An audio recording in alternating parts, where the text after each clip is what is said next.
તાજિયા બનાવવા કેવા, જાયઝ કે ના જાયઝ? તો આજથી કમોબેશ 200 વર્ષ પહેલાંના એક બુઝુર્ગને સવાલ પૂછવામાં આવ્યો હતો.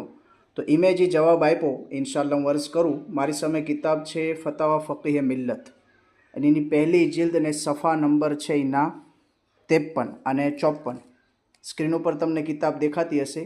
હવે એમાં શું લખ્યું તમને વાંચીને સંભળાવું. એટલે શું છે કે આજકાલ માણસો મૌલાના લોકોની તો નથી સાંભળતા, પણ આ બુઝુર્ગ બહુ મોટા મુહદ્દિસ હતા ને અહેલે સુન્નતમાં એમનું નામ છે, ઉલમાએ કિરામ એમને માને. શું કહે છે कि अशर मुहर्रम में ताज़ियादारी और कब्र सूरत वगैरह बनाना जायज़ नहीं.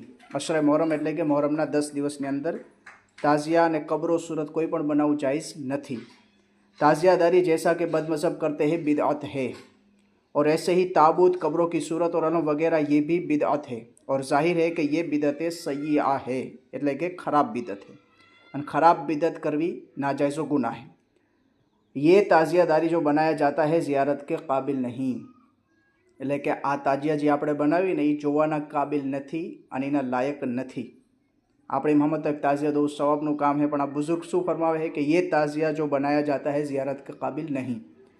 આગળ ફરમા है कि बल्कि उस काबिल है कि उसे निस्तो नाबूद किया जाए, એટલે કે એ કાબિલ है कि એને તોડી નાખો. जैसा कि हदीस शरीफ में है. હવે બુઝુર્ગ પોતાનો હવાલો નથી દેતા, હદીસનો હવાલો ફરમાવે છે કે હદીસમાં શું है कि तुम में से जो शख्स कोई बात खिलाफ शरअ देखे, એટલે શરીયતના ખિલાફ કોઈ बात जोवे तो उसे अपने हाथों से ख़त्म कर दे, और अगर हाथ से ख़त्म करने की कुदरत न हो तो ज़बान से मना करे, और अगर ज़बान से भी मना करने की कुदरत न हो तो दिल से बुरा जाने, और ये सबसे कमज़ोर ईमान है. એટલે કે જે બંદો કમ અઝ કમ દિલની અંદર ખરાબ જાણતો હોય કે આ ખરાબ વસ્તુ છે, રોકવાની કોશિશ નથી કરતો, તો એ સૌથી કમઝોર ઈમાનવાળો છે. તો આ હદીસે પાકની રોશનીમાં આપણે જોઈએ તો અત્યારે તો લગભગ માણસોના ઈમાન કમઝોર દરજાથીને બહુ કમઝોર નીચે જતા રહ્યા. કારણ કે એક તો તાજિયાદારી જોવા જવાને સવાબ સમજે, રોકવાનું તો દૂરની વાત.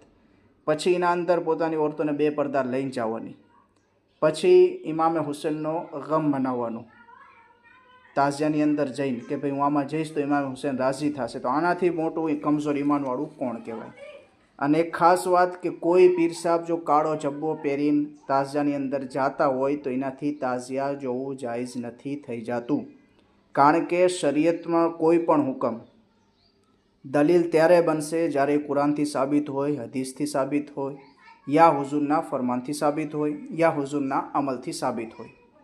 હુઝુર સલ્લલ્લાહુ અલૈહિ વસલ્લમ એક એવી ઝાતે મુબારક છે કે જેમનો કોઈ પણ અમલ કે કોઈ પણ કામ કરે તો એ શરીયત બની જાય, કે જાયઝ હોય અથવા નાજાયઝ હોય. બાકી હુઝુર સિવાય સલ્લલ્લાહુ અલૈહિ વસલ્લમ કોઈ પણ ઝાત એવી નથી, ભલે ગમે એવડા મોટા પીર સાહેબ હોય, કે એમનો કરેલો અમલ પબ્લિક માટે દલીલ બની જાય કે ભાઈ પીર સાહેબ કરતા તો અમે કરશું. તો પીર સાહેબ એવો અમલ કરીને જહન્નમમાં જશે તો માઝઅલ્લાહ પછી મુરીદે પાછળ જશે. એટલે શરીયતને દલીલથી સમજો, શખ્સિયતથી નહીં.